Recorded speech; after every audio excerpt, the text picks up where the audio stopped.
Good morning. I would like to show you, today's hike is, I'm out scouting for deer sign and all that stuff, but I also am always scouting for tinders and tinder sources.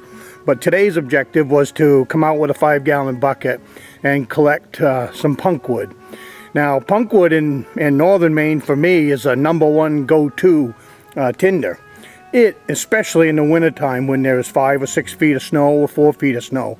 Everything else is covered in snow, but this punkwood can be found on standing trees, dead trees. This one here is a maple tree, and this is the north side of a maple tree. And the north side up here usually has mushrooms growing on it. It doesn't get much sun and all that, but I like the standing stuff. I don't like to find punkwood on the ground because on the ground it seems to be wetter. Now I'm going to zoom in on this stuff here and go in and show you what I am talking about.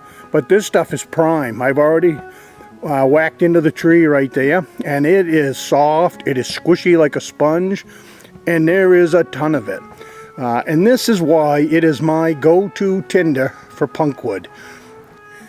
I will put a link in the description box below on what you do with once you do with this punkwood once you get it back at the cabin.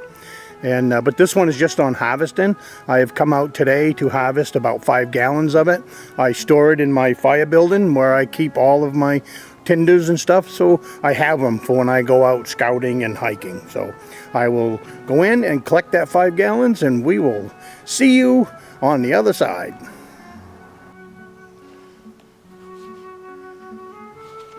Hey, where the heck have you been? I've been waiting for you to get caught up so I can get whacking at this tree. I'm going to take off a piece and just show you what I'm talking about.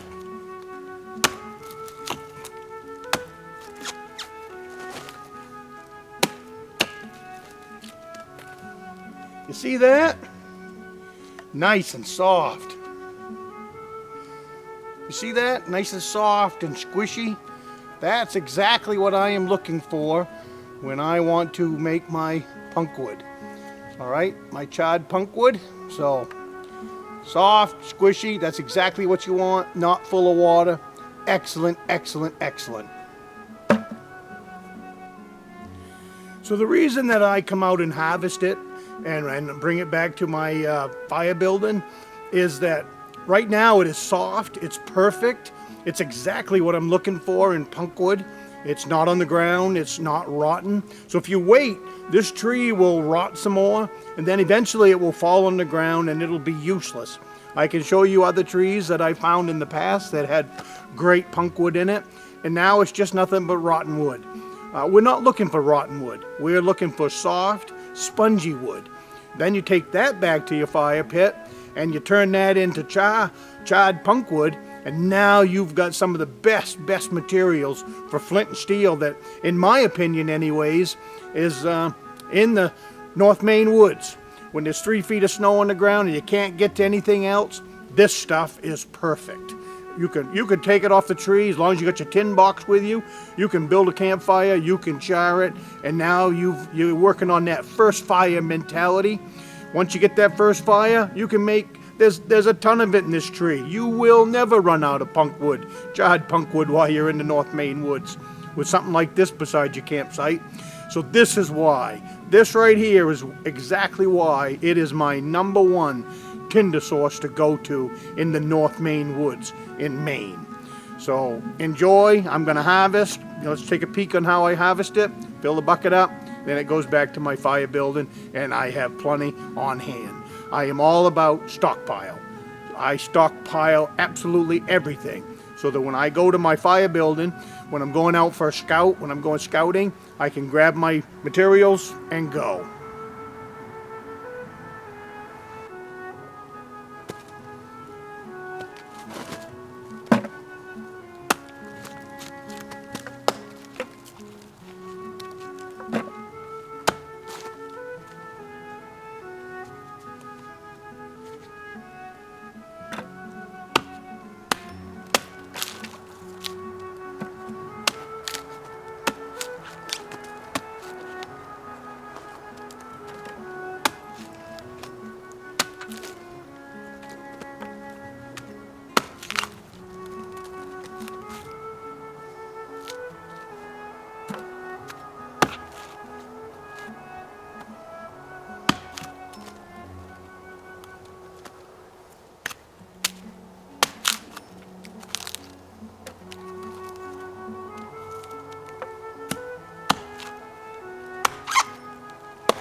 Alrighty, I've gathered up what I'm going to gather up, and I will put a link in the bottom of in the description below the video, and I will put a link to how we will turn this into charred punkwood back at the fire pit.